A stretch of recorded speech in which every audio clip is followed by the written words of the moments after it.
Plongée dans le coma à l'issue de l'intrigue Murder Party de Demain nous appartient, Garance Doucet va-t-elle se réveiller un jour?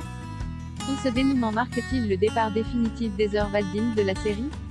La famille Doucet vient-elle de vivre ses derniers instants à l'écran dans Demain nous appartient?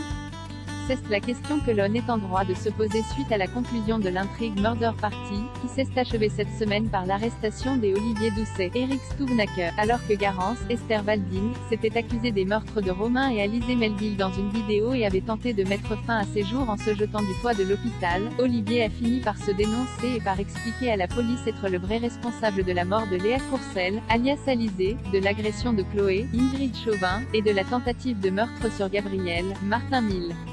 Des crimes commis dans le but de protéger sa fille puisque Garance avait été agressée sexuellement par Romain Melville en octobre 2019, après la fameuse fête organisée à Agnès Varda, et avait frappé Romain avec une barre de fer pour se défendre, causant, sans le vouloir, et sans le savoir, sa mort. Une fois Garance rentrée chez elle, Olivier avait alors fait disparaître le corps de Romain, mort sous ses yeux, en l'enterrant dans le lycée avant de mettre le feu à l'établissement pour effacer toute preuve de la culpabilité de sa fille. Garance avait ensuite repris le cours de sa vie sans se douter une seule seconde du décès de son agresseur. Mais l'arrivée en ville de Léa Courcelles il y a quelques semaines avait fini par faire ressurgir les fantômes du passé et avait forcé Olivier à agir pour que la vérité sur la mort de Romain ne soit jamais découverte. Au moment de partir en prison dans l'épisode diffusé ce jeudi sur TF1, Olivier ignore que Garance est encore dans le coma. Mais en réalité, l'ex-petit ami de Maxime, Clément Rémien, ne n'est jamais réveillé, contrairement à ce que lui a fait croire la police. Une question se pose alors, Garance va-t-elle se réveiller un jour, ou va-t-elle connaître le même sort que Bastien, plongé dans le coma depuis maintenant plus de 3 ans?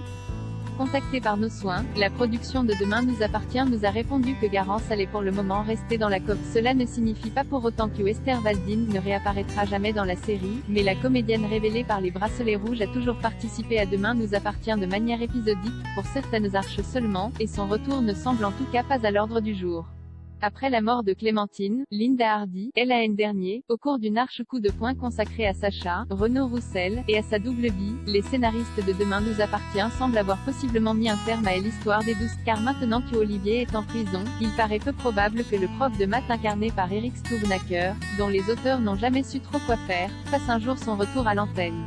Quoi qu'il en soit, les fans d'Heather Waldin pourront très bientôt la retrouver sur TF1 dans un nouveau rôle puisque la jeune comédienne incarne l'une des personnages principaux du téléfilm Andy Gang, avec Alessandra Sublet, le nageur Théo Curin, Arthur Legrand, et Samira Lachab, qui sera diffusé début mai sur la Une et que l'on peut déjà retrouver en avant-première sur Salto dès maintenant.